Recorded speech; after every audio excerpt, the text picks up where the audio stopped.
السلام علیکم۔ تو آج ہم جانیں گے حضرت امام حسین رضی اللہ تعالیٰ عنہ کے بارے میں اور کربلا کی جنگ کے بارے میں۔ اگر آپ لوگوں کو ان چیزوں میں انٹرسٹ ہے تو میرے چینل کو سبسکرائب کریں and stay connected with me. So let's begin with the video.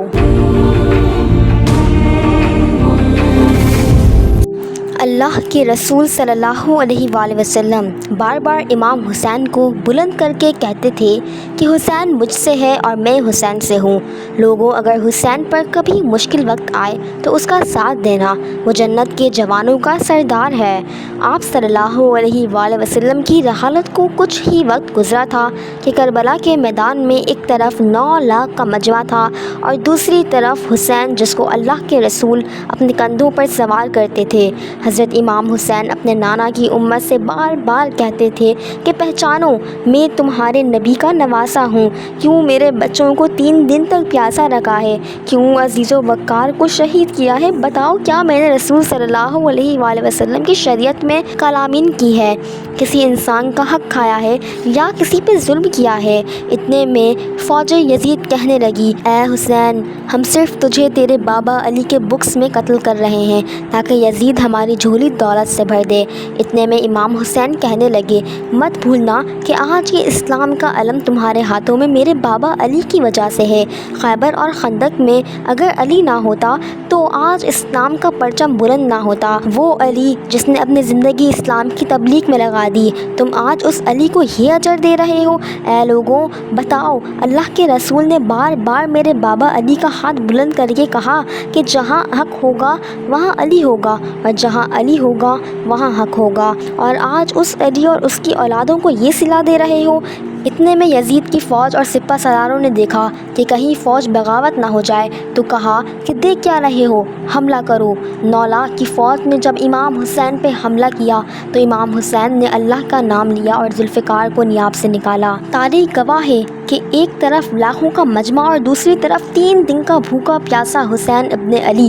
زمین پہ اس طرح کی جنگ پہلے کبھی نہیں دیکھی تھی کہ ایک اکیلا لاکھوں سے لڑ رہا ہے کہ فوج یزید واپس پلٹ کے بھاگنے لگی کہ اتنے میں امام حسین یزید کی فوج سے مخاطب ہوئے اور کہا کہ آؤ، 3 دن کے بھوکے کی جنگ دیکھو، 3 دن کے پیاسے کی جنگ دیکھو، رسول کے نواسے کی جنگ دیکھو، اس کی جنگ دیکھو جس کا جوان بھائی مارا گیا، جس کی بیٹی کو اس کی نظروں کے سامنے ہی قتل کیا ہو، جس نے اپنے ہاتھوں سے اپنے بیٹے کی قبر بنائی ہو۔ امام حسین شیر کی طرح یزید سے لڑ رہے تھے کہ اتنے میں غیب سے آواز آئی، حسین، تیرا رب تجھ سے راضی ہوا۔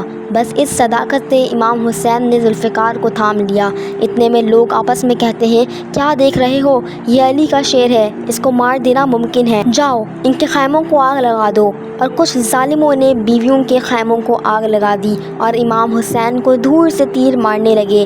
امام حسین کبھی بیویوں کے خیموں کی طرف بڑھتے تو کبھی فوج کی طرف جاتے۔ لوگوں نے فوج کے 4 حصوں میں تقسیم کر دیا اور یہ کہا کہ کوئی بھی حسین کے قریب نہ جائے، جس کے پاس جو چیز ہے وہ دور سے حسین کو مارے۔